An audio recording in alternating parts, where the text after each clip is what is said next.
Hello, in this video, I'm going to give you a book recommendation that's going to have a pretty big impact on your platonic, romantic, and business relationships.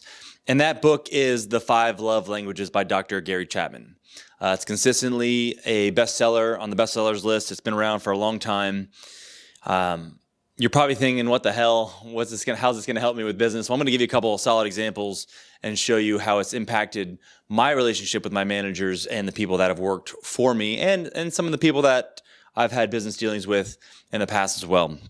So the basic premise of the book is we give and receive love in 5 different ways. Words of affirmation, acts of service, gifts, quality time, and physical touch. And we individually assign higher values to individual love languages. So, for example purposes, let's pretend that gifts is my number 1, the way I receive and give love. And the viewer, gifts is dead last. Well, if I give you a gift, it's not going to mean anything to you. You might say thank you and be like, oh, great, he gave me a gift. But to me, it's like, well, hey, I gave you this gift. It means everything to me. And you're like, well, okay, whatever. And that can cause some conflict and it can actually create trust issues and a whole number of things. Well, if we understand that about each other, then if I give you a gift, even though gifts is last for you in importance, then even though it still doesn't have that effect that it has on me, you'll be able to appreciate it a lot more. So I'm going to talk about how this impacts. The whole book is geared towards relationships. I don't have to dive into that. You can read that aspect for yourself. But when it comes to relationships, I had a friend back in the day, and before we became really good friends, I had a house project where I was refinishing my floors at my house, and I don't know what I'm doing. I'm like, I can't hammer a nail, it's bad, and I don't have that kind of brain like mechanically, and I've never been good with that kind of stuff. So my friend, I messed up my wood floors essentially. I sanded them too much.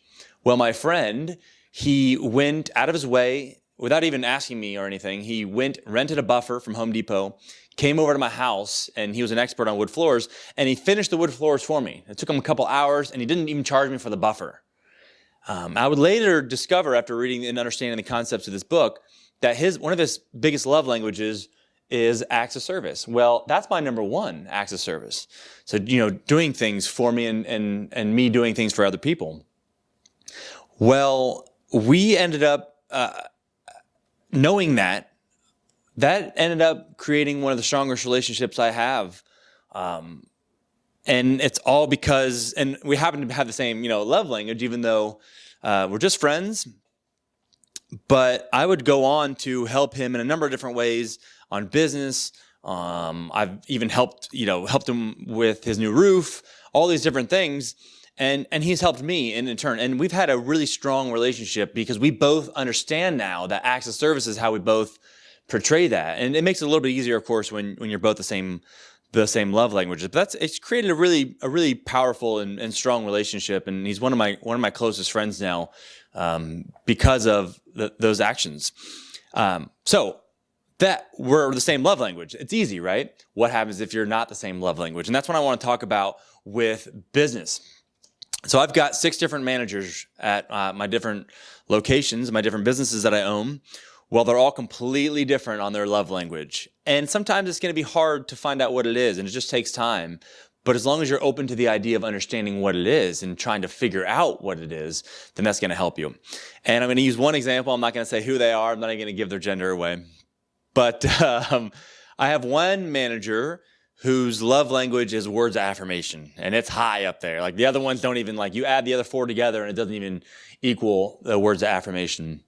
Now, for this particular person, do you think that the words I use in a negative and a positive context are they powerful? Of course they're powerful. They're more powerful than all my other managers. I have a couple managers where I can go and say, hey, you're doing a great job. You're fantastic. I love how you do this, and that. And they'd be like, oh, okay. Wait, what? Yeah, okay, that's fine. It doesn't mean anything to them. Whereas I have one manager that I have to be very careful with what I say, and that's not a bad thing.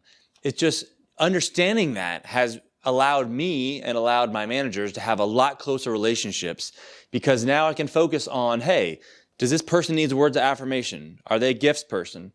Are they an acts of service?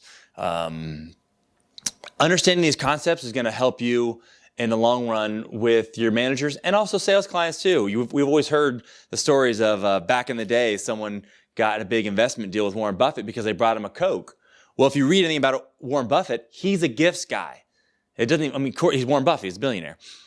You can give him a gift though, and that means everything to him because of that. So when it comes to sales clients, when it comes to your business relationships with some people you're collaborating with, keep that in mind. Try to figure out what their love language is, and it will help you and pay dividends in the future. So I'd love to hear what your guys' love language is. Comment below. If you don't know, buy the book, of course. Some people think they have one love language and they realize that it's something completely different when they read the book. So comment below. I'd love to hear what your love language is, and I'll talk to you in the next video.